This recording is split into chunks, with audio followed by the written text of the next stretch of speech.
Welcome to What Juices You, where we explore what energizes leaders and how that energy fuels performance, connection, and growth. I'm Brady Wilson from Juice Inc. And in each episode, I sit down with leaders and we talk about what fuels them, what sustains them, and the lessons they've learned that are helpful for all of us. Today, I'm excited, really excited to interview David Zinger. And David, you've taught psychology at University of Manitoba for 25 years. You've started the Employee Engagement Network with, I don't know, there's over 4,000 people who are utilizing that network. You're a TEDx speaker. You're an author of at least 4 books. I'm probably way behind. I have experienced you as incredibly playful, exquisitely and prolifically creative. You're a convention breaker of all convention breakers. And I could go on and on. I probably will by the time we're done this podcast. But David, I want to just welcome you. Oh, thanks so much, Brady. It's just a pleasure to be with you and to have a conversation. I look forward to what unfolds. Yeah. Okay. So I'm going to start with a question that I have literally asked people for 20 years. And the question is simple. What juices you? We'll put a finer point on it for you here, David, because I want to know you're an expert on employee engagement, and we could just delve right into all things employee engagement. But I believe that there's a subset of our listeners who would be really interested in knowing what juices you, David Zinger, when it comes to equipping people and sensitizing them to the type of engagement that will allow them in retirement to engage in a really flourishing way. Is that a good way to put that? Yeah, that's a great question. Okay. That's a great well, let's question. launch with that. Okay. And what juices you in regards to that? Well, I always like, and you have a slightly different framework, so you can speak well for that. I always liked Arnold Baker's idea of vigor, absorption, and dedication in work engagement. I always kind of came out on the side of work engagement more than employee engagement. And in many ways, they're Venn diagrams. They share stuff in common, Sure. but they're also a bit different. In retirement, and I guess I'm quasi-retired, you need a sense of agency around your engagement. You need a sense that, hey, I'm the person pulling the strings. I can't blame my organization or the economy or other factors for being engaged or disengaged. I think it's quite surprising to people who retire that engagement is required. Engagement is required if you're going to have a fulfilling retirement. It's not just about getting away from everything. It's about also getting into things and getting into things that matter to you, that juice you, that give you meaning along the way with that. And that can change and alter. Just a quick aside, I volunteer in a palliative ward in a hospital in Winnipeg with 40 beds. And boy, do I have some good teachers there that I'm sad to say are very temporary. Right. But I listen, and so engagement isn't, oh, I'm going to retire and here's how I'm going to engage for the rest of my retirement. It's going to evolve and change, and we need to be so responsive to that, because you may think, oh, I'll golf every day, and then all of a sudden you have a disability that doesn't allow you to golf, and now what do you do? How do you engage? Right. How do you invent or reinvent yourself? It feels to me like people see retirement as a calcified stage of life where it's very static and the opposite of the dynamism that you're talking about, but you're pointing to something that I think would be really helpful for us all to pay attention to, and that is expect a very vast set of experiences and a lot of dynamism after you retire. Could we talk about you for a second? You say you're quasi-retired. When I see what you produce and what you put out, I don't know how retired you really are.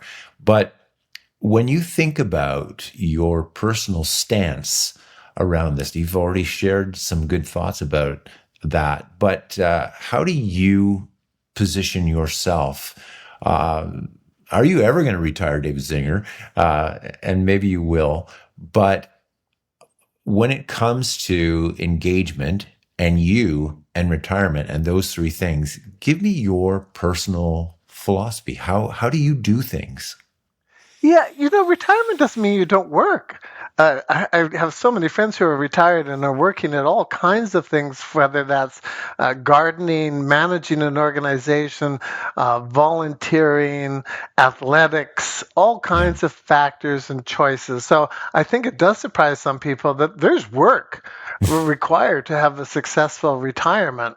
Right. And as I said earlier, it changes. I'm so fortunate. I just had my first grandchild 3 months ago. Um, Ah, she congratulations. she engages me as I engage her, and Yeah. I think it was Ellen Langer who said, "Whatever you engage with engages you." Mm. And so there's that trade-off along the way with that. So I don't think I'll stop ever engaging in various elements of my life and living and being with people. I think it's just too exciting. I can't be bored. There's far too many things that I'm not able to do that I'd like to do. It feels to me like you are bringing to the fore the difference between the verb and the noun. And it's right. It's just like you're talking about engaging and to engage versus something that can feel sometimes, again, a little bit more static and a little bit more put it in a drawer, some engagement. And so the mind that is saying, how can I engage here? Am I engaging here? It seems different than did I do engagement and can I check that off as we approach retirement? Yeah, the noun engagement is so static, and the verb engage is so dynamic. Hmm. Along the way, I just I love the idea of engaging. I don't need to do engagement. I just because I haven't looked at statistics for a while. I was just kind of looking what they're saying about engagement levels in Canada, U.S., and the Yeah. world. And it saddens me because I always said, basically it comes down to a bell curve. Yeah. And when I went on AI to kind of look at this, it said, no, it's not a bell curve. It's much worse. Oh. There's too much disengagement. It's a very skewed bell curve towards disengagement. And that just saddens me. If I really want to feel it, it could bring me to tears that people are going to work and not feeling juiced, not feeling engaged, not knowing maybe how to engage themselves, feeling that things are being done to them, and they are at times. Don't get me wrong, but I, I I used to think, okay, we're at a bell curve around engagement. Let's not spend so much money on surveying. Let's do more things to help people engage. And what my one quick scan of the research would show, and I'll be skeptical of that too. I'm not sure that that's the way it Hmm. um, is if we could get to the bell curve, if we could get to where 18% are just fully engaged and Yeah. 64% are somewhat engaged, and yeah, there's 18 or 20% that aren't engaged, Sure. that would be tremendous success. Yeah. Yeah. Yeah. Could we just do a tangent for just for fun? Oh, absolutely. Yeah. So in Ontario, our big five banks, they're all ordered back to work 5 days a week, Yeah. and lots of organizations for it. You know what? When after COVID, the experience, I was saying to people, we're never going back. Don't expect to get that genie back in the bottle at all, ever. And so, in terms of what this is going to do to people's ability to do the verb, to engage, and especially those for whom uh, engagement is, yeah, I've got 5 more years. So, what, I'm approaching retirement and I want to continue to work that muscle because David Zinger says, how I do it now will probably have an impact Mhm. on how I work through the vicissitudes and dynamism of my retirement. Yeah. So when you think about that kind of injunction, that dictum that says 5 days a week, everybody's coming back. What are your thoughts about that, David? It's a leadership that's trying to control something that almost feels uncontrollable. And so this is a tangible evidence that we want people at work and we want them engaged.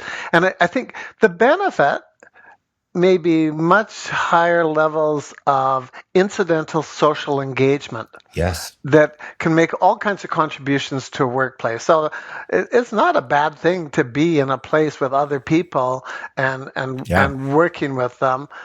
But when it becomes a dictum and we had something else develop, um, it can be problematic for people. It may be saying, darn it, we just don't trust you. And this is my wife. My wife was saying, and she was the director of a hospital, and there will be no names attached to No, this. no. She figures one of her managers, well at work, completed his master's degree. Well at work, he just closed the door. Um, so you can close the screen and you can do all kinds of things. So it's a bit of a I'm I like the idea of people going to places and interacting or whatever and but if you need to go back 100%, I don't know. That may be regressive, not progressive. Yeah, yeah. I, we've both heard managers and leaders saying, I need to get, like before this dictum, I need to get more of our people back to work because I just don't know if they're doing anything. Yeah. And I am thinking, we're in like 2023, 24, 25. Are you seriously saying that? You don't have your hand on the pulse of whether your employees are actually producing results, and you're that far removed from their daily activities that you don't know whether they're working and you don't trust them. It just feels to me like we just slip back, to the 19th or the 18th or whatever century. Yeah. Yeah, it's a bit wild. Well, you go back to William Kahn, who I consider the grandfather of engagement, and in his quintessential article on the factors of engagement, I mean, he talked about psychological safety, Yeah, and psychological safety is just another word about fear. There's so much fear. I mean, Juice teaches courses on conversations, and so many managers are just fearful of holding that conversation, saying, "Hey, I'm looking at your output, and I'm wondering if you're actually able to work at the level that's come to be expected of that, and invite the person into the conversation, and maybe you learn something about them and their background or the work itself or whatever." So yeah, if you don't, just because they're there doesn't mean they are. hmm. Another perhaps tangent, but you talked about the volunteer work that you do, and when you are visiting those 40 palliative bed patients, I will bet you that you've learned some things about what somebody who has been using that word, an engaging lifestyle throughout their retirement, or perhaps not, the frame with which they enter that last, very, very last short chapter.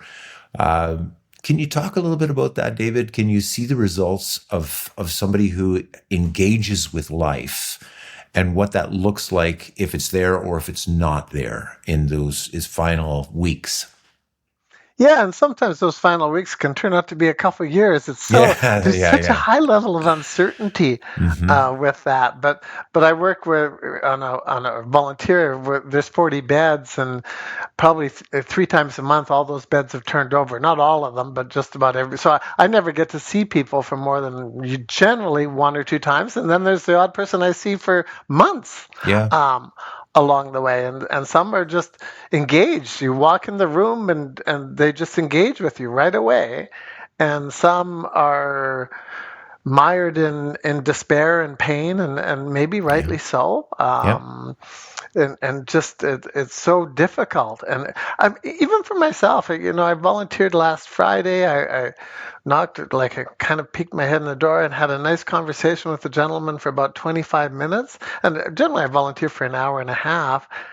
And then I just couldn't that day go and knock on any more doors. I just kind of Mm. disengaged, and I see it as a healthy thing that I did. Oh, It yeah. doesn't seem to be the fabric of what I should be doing. Boy, I should be out there and going.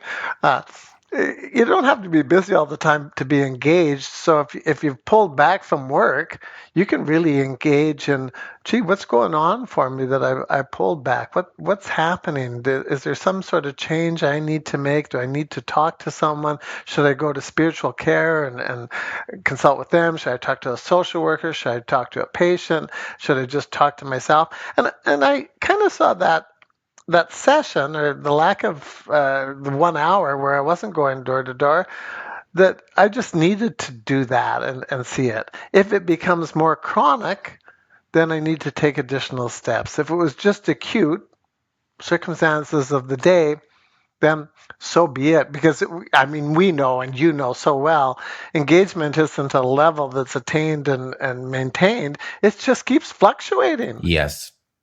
Yes. I had a moment at my cottage this summer where I turned to my wife and I said, I don't know what it is, but I am I feel like I'm depressed. And so I went and did this thing and I went and did that thing and nothing was changing it. And I finally went, you know what? I'm going to go visit, and I won't say the person's name, but in the elder care facility, um, because I feel like the only thing and so this is how narcissistic volunteering really is. We, we may think it's about them, but really it's about us and what it does. And so I went and visited this person, came back to the cottage, and it's like I was right as rain. So tell me, what is it that this does for you? Well, if we're going to get deep and philosophical, it brings me closer to death. And I think a lot of us could really benefit by making good friends with death. I Yeah. mean, it's there, it's inevitable. We're going to experience that impermanence is a blessing around engagement because things change and things move. So to not put it somewhere else, like it's over there, it's here, Yes. it's here for me, and it's here for the people that I encounter.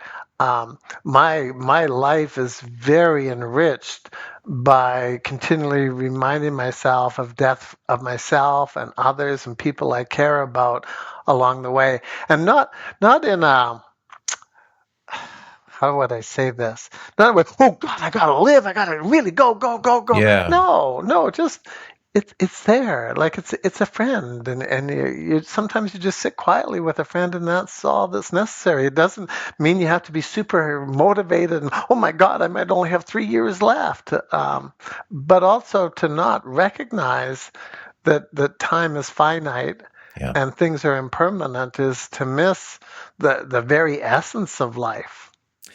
You're engaging with death as Yeah. as the final friend. It's memento mori, isn't it? Yeah, yeah, yeah, Yeah, yeah, yeah. yeah, yeah. Remember Well that said. your life is very transitory, and you will have a finishing point. One of the things that I've done to help me with memento mori and engaging with death is that I've written a letter to every one of my kids. So I've got 8, which is 4 of my own, and then their spouses, but they're all my kids now. And my best friend Alex and my wife Teresa. So I keep going over those Yeah, letters, and all that's in there, David, is like saccharine syrupy stuff, like things we've been through and yeah, conversations, right? And how I yeah, appreciate them and just all that stuff. But it helps me, again, if this is the narcissistic side of it, it just helps me remember that, yeah, my days are numbered, and death will be a friend. But when I go, maybe there's something I can put into other people's hands that can just make them smile for a moment. yeah. Well, for sure. Yeah. I think that's a great practice, Brady. Yeah. You were saying earlier on, just before the podcast, that engaging at work um, is just a beautiful investment in your future self. So, how you're going to be working that engaging muscle is going to now morph into whether it's volunteerism or whether you take that vacation Yeah, overseas or not, whether you actually get involved in something physical and activity or not. So it's not only making friends with the final friend, but making friends with your future self, Yeah. who is could you just talk a little bit more about that? I really loved what you were saying around the future self. Yeah, well, we engage, if you're working and you're employed, you're engaging for the organization. It's part of why you're being paid, is to bring who you are to what you do. You're engaging for the benefit of clients and customers and coworkers and the people that you encounter. That also is probably influencing the engagement you have for your family. If you're engaged at work, at a healthy level, it probably promotes good family engagement. So you're in essence also engaging for yourself. When you engage, it's not just for the benefit of others; it benefits you, but not just your present self, Hmm. also your future self. Yeah. And when I look at who's engaged of all my friends in retirement, they were the people who are engaged at work. This it, it's probably very correlational, that level. So if you're disengaged at work right now, please don't think that when you retire, all of a sudden you're going to be very engaged. Wow. If you're disengaged at work right now, find a way for your own well-being and for the well-being of others and for the contributions to be engaged, because it'll make a difference for you. Because the danger is that you think, oh, this work is just beating me down, and when I retire, oh boy, and then you retire and you go, oh no, I thought it was work, and now I don't want to golf or play tennis. I'm watching CNN 12 hours a day and monitoring the world with things that have any very little direct influence on what's going on for me Yeah. along the way. And so you engage now as an investment in future retirement. Yeah. Our financial planner was talking with my wife and I, and just talking about what is it you want to do when you retire. And travel was one of the things that came up. And so she said, so, okay, that's a value for you. Yeah, it's a value for us. So how much are you traveling right now? And we said, she said, don't believe that you will magically start to travel around the world in your retirement if you are not already doing it now. And I think that's pretty Yeah. much what you're saying there. Don't believe that engagement will come to you magically because you're not having to drive to work that day. If you haven't developed the muscle of engaging prior to that. Yeah, I loved traveling. It was part of why I did the work I did. Was when my children became 18, I decided to go global in engagement, and Yeah. it was partially to experience the world. And although I'm not directly involved in teaching around engagement or giving speeches in engagement at more than the occasional level, this year Susan and I are traveling to Mexico City and Mexico for a month. We're going to Costa Rica Mm, for 2 weeks. Then we're going to Bahia in Brazil for a month. beautiful. Um, but we traveled before too, Yeah. and partially I keep saying to Susan, we got to do it now. Front load it, front load it, front Right. load it. Like let's go and let's go. And I did that because I was worried about one of us becoming disabled or not able to travel or to something happen. I didn't think, oh, I got a granddaughter. My own daughter may not be able to find care for my granddaughter after a year when she returns back to being a school psychologist. Yeah. What if I'm needed there? And if I'm needed, I want to be fully engaged with my granddaughter and not have part of me think, oh, I wish I could be traveling somewhere. Right. Not that I'm going to exhaust all that travel, but if I'm required for somewhere else, if things fluctuate, I'm going to be engaged with her. Absolutely. So the listener right now who is, of my age bracket and saying, okay, I get it, David, it's not magically going to appear. I need to actually engage now, and that's going to be a gift to my future self. It is possible that somebody could hear that and say, "What do you mean? I'm not dedicated. I'm not committed. I'm not coming in early, staying late." It's like, what are you talking about? And so you talked about vigor, absorption, some of those things.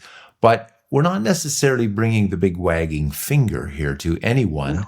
No. What we're doing is we're just saying there are choice points that indicate whether you are employing that verb and you're actually engaging, or you're coasting, Right. or perhaps withdrawing from a conversation that, yeah, it's discretionary. You could either step into it and give that person feedback, or it's like why stir things up? Is Could you just help people with, it's not uh, in any way the wagging finger. It is an invitation that you're opening up to people. Could you give some of that invitational language around what is it like uh, for somebody to begin to work that muscle that potentially has let it atrophy a little bit? Yeah, I mentioned Ellen Langer before, one of my favorite psychologists, and her Hmm. focus is on mindlessness versus mindfulness. And Yes. really, mindfulness, from her Western perspective, is not some sort of Eastern meditative practice, although it could be, is engagement. It's engagement with the moment that you're in, whatever that moment is. And she was fundamental in saying whatever you engage with engages you. So Hmm. you may choose to engage with learning to play the piano in retirement, and then you realize, no, that's not it. But there may be something else along the way that does do that. It's having that pursuit. The other factor is all the work done on progress and setbacks, and how progress is one of the single biggest contributors to Yes. employee engagement. Yes. But sometimes setbacks can be viewed as progress, and sometimes progress can be viewed as setbacks. So that whole thing of how you're playing the life game of snakes and ladders, Right. that when you have a setback, do you engage with that, or do you fall into the pit of despair? And when you have progress, do you recognize that's temporary? That Hmm. that can change, and that can be something different. The other model around stress and burnout by Arnold Baker out of Europe is demand resources. I mean, it's just ingenious how simple that model is do you have the resources to meet the demands? And Right. one of the things that you and I always want to be cautious with, and I think you've alluded to it, so I'm just going to frame it in this framework, is we don't want to make the resource of an engagement a demand on you. Yeah. It's an invitation. If Yes. you experience it as a demand, it's probably not going to work that well. So when we demand you to come back to the workplace, as opposed to say we want to foster the resources, I'm not trying to be cute with words. This has to be authentically felt. Um, it can be quite amazing, because sometimes a demand is just the resource you need, and Hmm. sometimes a resource is so demanding that it's no resource at all. It's just another source of stress. Yes. Yes. That's beautiful. I was working with, in Ontario, we have the LCBO. So it's one of the most profitable organizations in North America.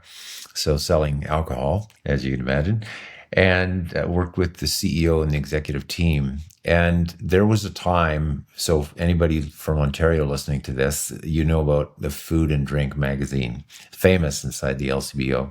And people, at one point were lining up to get it. But many, many, many years ago, the Food and Drink magazine was costing the LCBO a fortune because full of glossy pictures, and they were producing this. And so the CEO came to the then marketing head, Nancy Cardinal, and said, we're actually going to create this as a revenue generator, like to a very, very significant. And she said, impossible. It's like, it's never going to happen. I said, no, it's going to happen. And I'm going to come alongside you, and I'm going to work with you to do that. Well, the end of the story, of course, is that Food and Drink became, I don't know how much they generate with that now, but it'd be millions. Huh. And so there was a demand there that came with a resource. It's like, I am demanding that you shift it from a cost to a revenue generator. But the invitation is that I'm going to come alongside of you, and we're going to crack the code on this together. So I really love the demand and the Yeah. resource thing that you're talking about there. I've seen that in work. I've seen it work, and it's beautiful. Yeah, and it just kind of on the theme we're on, you want demands in retirement. Hmm. Don't think that retiring is escaping demands. Now, maybe those demands are self-generated, but maybe they're health-generated.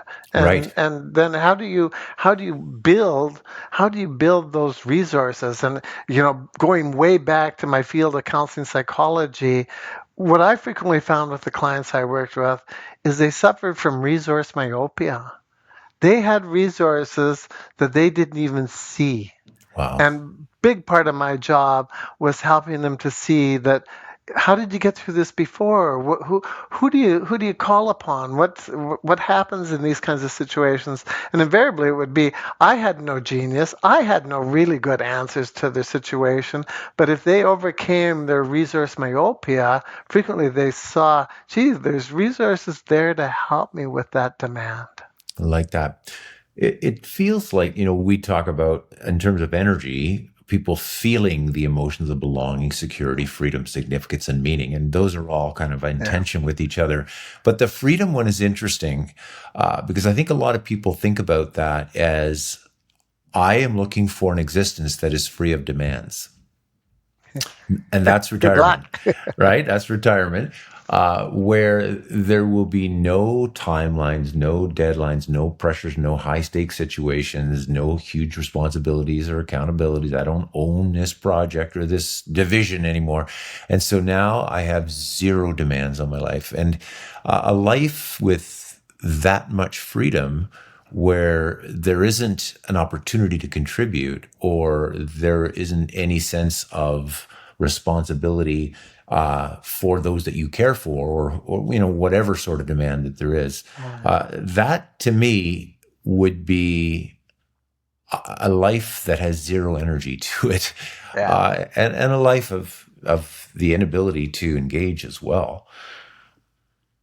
So it just feels to me like what you're saying is in this time before we retire, whether that's capital R, lowercase r, 2 days a week, 3 days a week, we're working that muscle and we're working it as a gift to our future self, uh, is so that we can engage in that dynamic period of our life with the demands that truly will be there from our grandchildren, from our kids, from our friends, and to those in the community that we might choose to volunteer with or serve.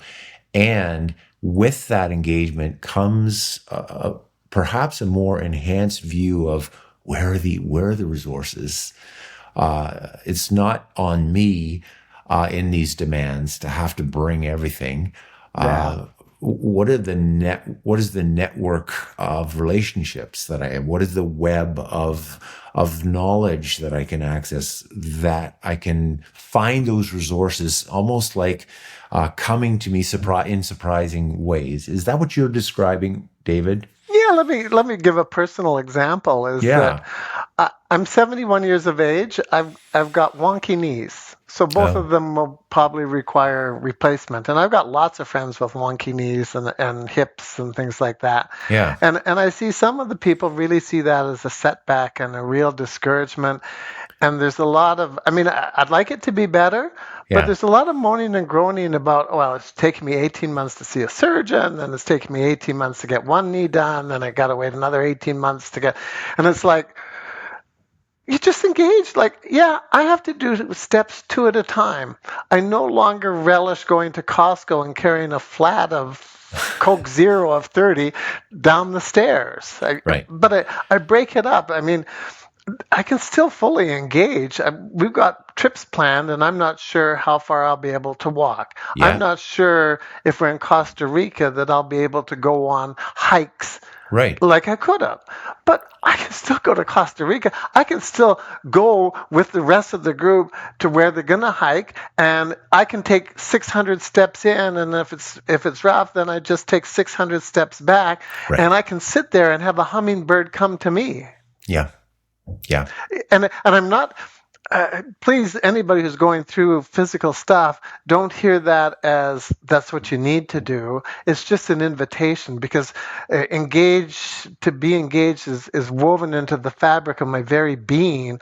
And I hope, I hope that if I'm in a palliative bed, and the pain isn't so bad that I'm unconscious, that I can be conscious and engage with the people who walk into my room. Yeah. David, for listeners who are looking for like really practical ways to engage with the moment. So Ellen Langer. Yeah. And so for some people, it's mindfulness, for us, a meditation, it's gratitude journaling. I mean, there are all sorts of ways to attune ourselves to be more in the moment and Yeah. be present with it and engage with it. What are some things that you would recommend or that you do that allow you to build that muscle and to truly engage with the moment?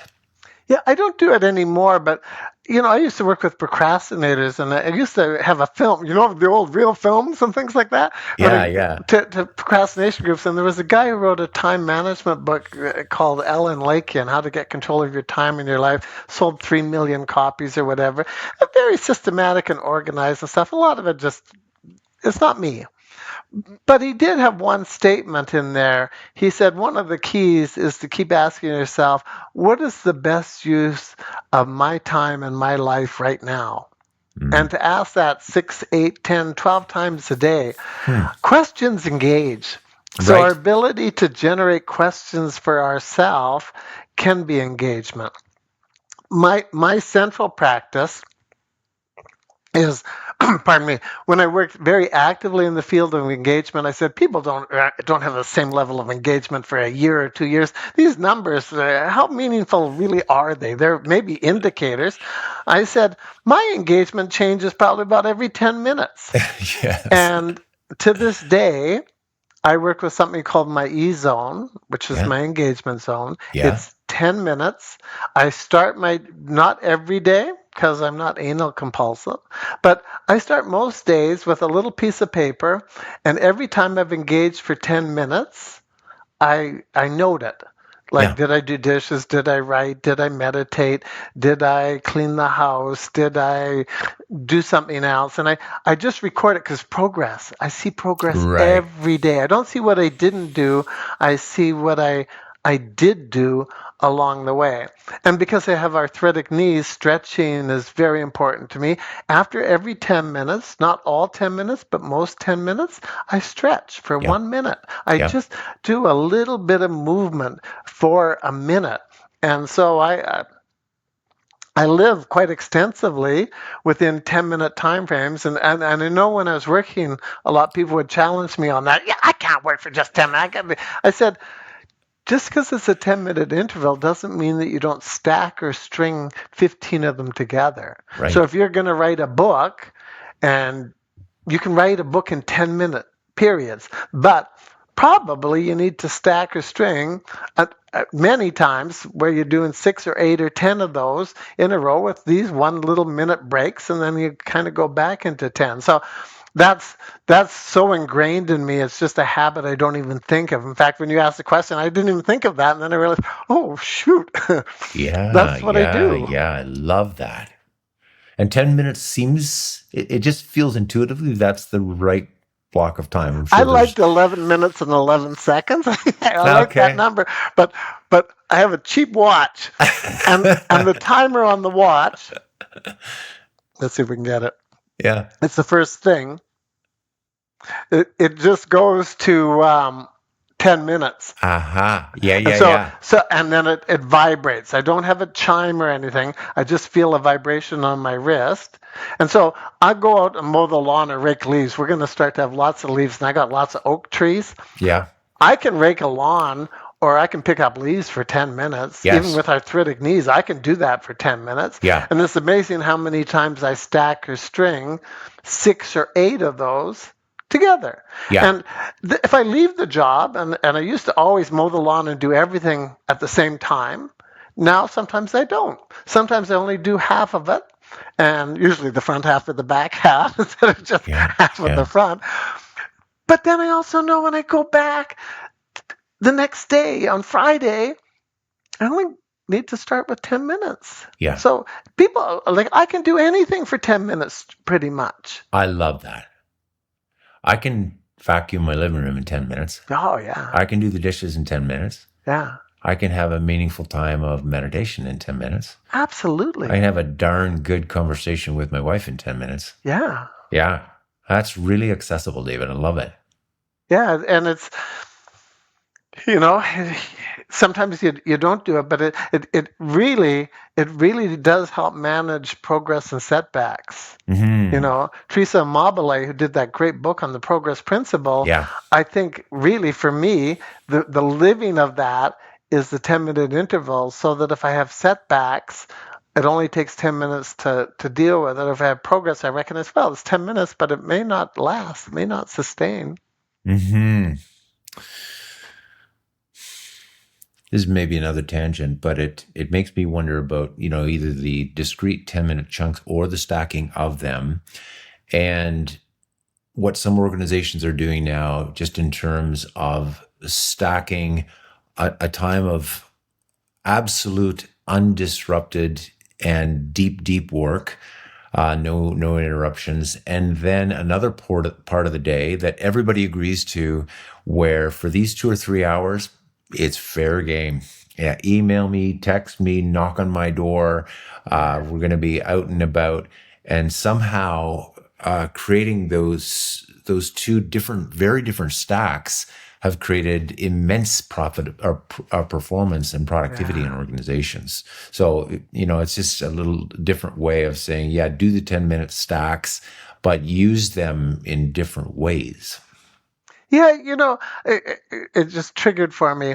I don't really meditate, or I meditate for 10 minutes, but my daily meditation is what I call micro lingering. I just Mm. linger micro, like it's just that small. But Hmm. like if I finish something or do something, I just take a moment to say, whoa, okay, what did I see? The dishes or my hands are wet, or the golf ball went like a banana into the trees or whatever.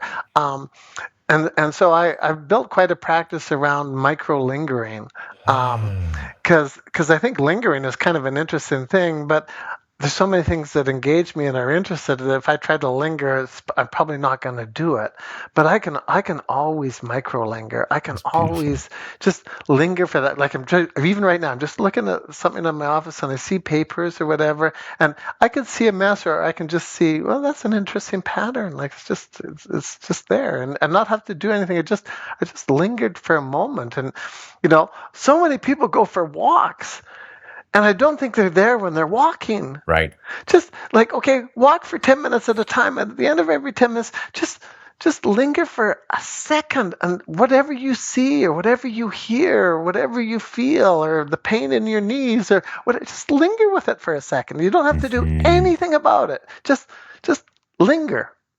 So as opposed to judging, it's just a micro awareness. So I think too many people, when they hear about, mindfulness and 10 Yeah. minute e zones or this or that practice, is like, oh yeah, he doesn't know how busy I am. But microlinger, I think you could actually squeeze that in. I do. Yep. Yep. That seems super accessible. Yeah. And is there, in order to get into that habit, did you remind yourself to do that? Was it just, I'm just going to start to think this way, and now it's become a way of life for you? How did that become so ingrained for you? Well, it probably kept distilling from working in 10-minute intervals, Uh then huh. taking a minute in between. But I because I tried to be mindful, I tried to be present to what I am. I just realized there were so many things I was doing that I wasn't there. Like I've said a few times that, just because people come to the office doesn't mean they're there. Right. Just because I engage for 10 minutes doesn't mean I'm there. So it's kind of a way, even for a moment, to be there, just a Yeah. fraction of a moment. Hmm. People can tell, can't they, if you're there? Oh, the research is phenomenal that if a person is present, that it doesn't just have an impact on them, it has an impact on others and all Yeah. kinds of facts. Yeah, absolutely. Well said, Brady. Yeah. Yeah. And the brain knows. whether the person knows or not, but the brain knows whether to release oxytocin, dopamine, serotonin, all those very benevolent molecules. Somehow they just know when to flood us because a person is there. Yeah. Yeah, yeah, yeah. That's maybe a beautiful place to put a pin in this, because it is as small as that and as accessible as that, and it's also a larger invitation uh, to engage with demands that are perhaps a little bit more extensive, but not to engage with demands where there are no resources, but to be asking Yeah. with a really beautiful and curious and interested mind. The resources are here somewhere. I wonder when they're going to come. I wonder how they're going to come, and I wonder Yeah. from whom they're going to come. It's a very playful way of looking at it that I see in you, David. Well, and maybe that's where I'm fortunate. I've always been playful, always as Hmm. far back as I can remember, and play is engagement. Like Yeah, you talk to children. Why are you playing? Can't you see we're playing? yeah, We're playing. We're engaged in something because it caught our attention, or we're trying to make something here or do something along the way. yeah. I'm thinking about Stuart Brown's research around play and just how it unlocks some of the best innovations and creativity in people.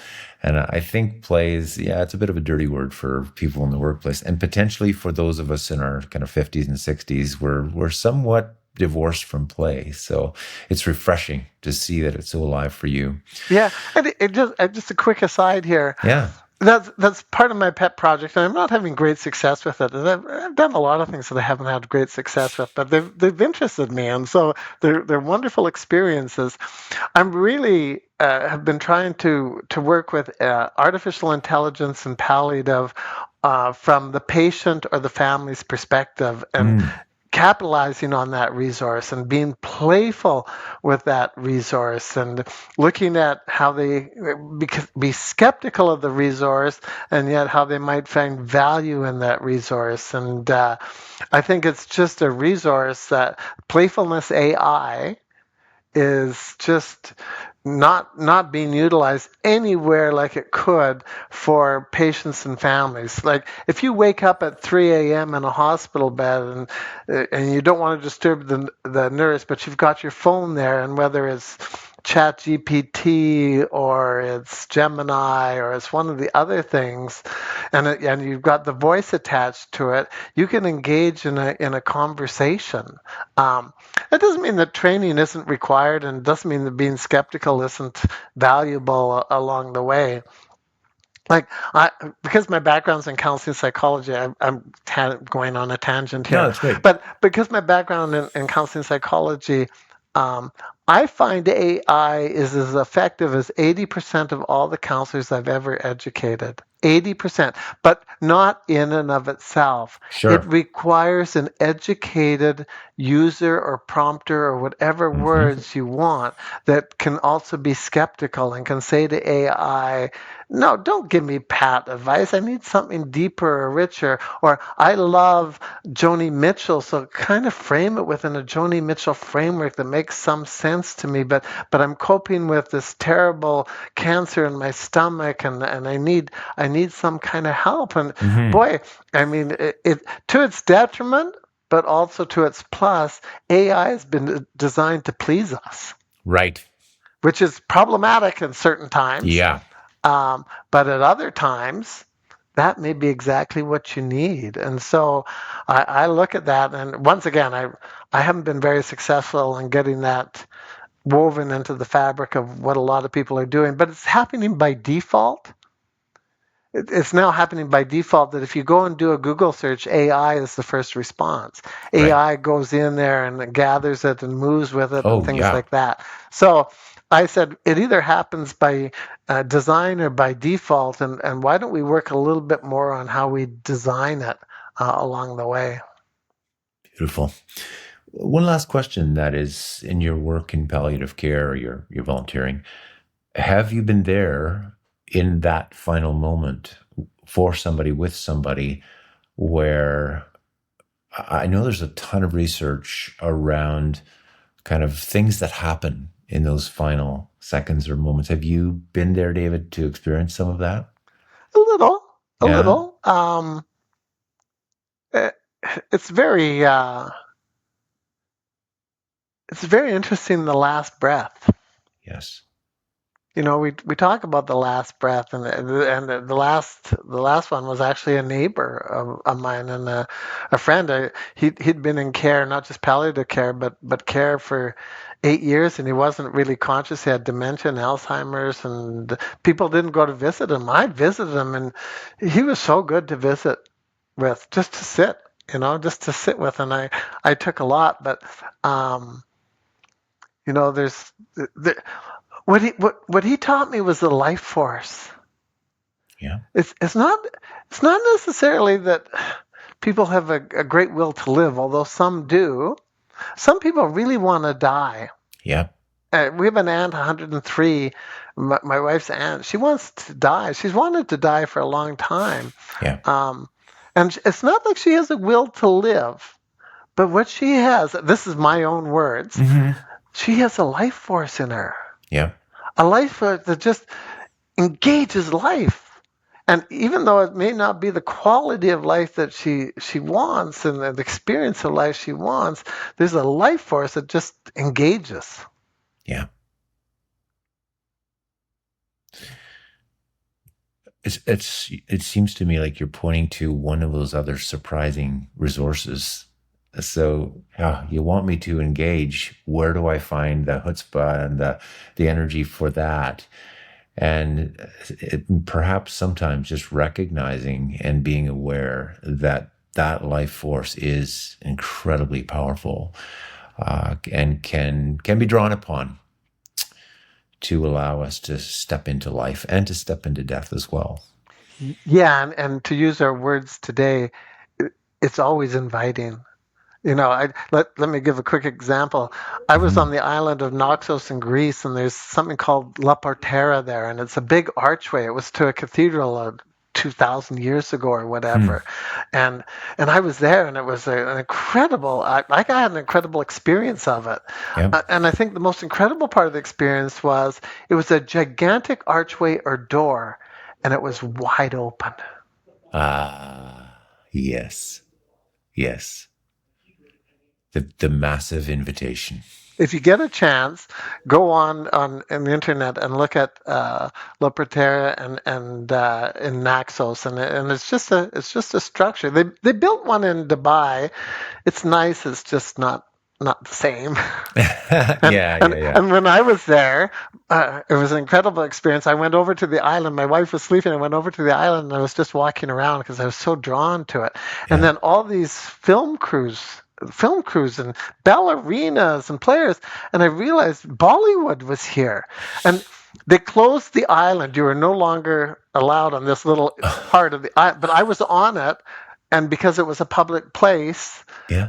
they wouldn't ask me to leave. Right. Um, but I wanted to tell Susan. I was so engaged. So I did go and tell Susan. Then we went back, and they wouldn't let us on. Right. But but that it was a video, like a musical video for a Bollywood movie, and it has had close to 1 billion hits. Oh my And goodness. and I saw it develop, and I love the action or whatever, but far far greater than what they did with Bollywood on that location. And I think someone knew deep down there was an open door.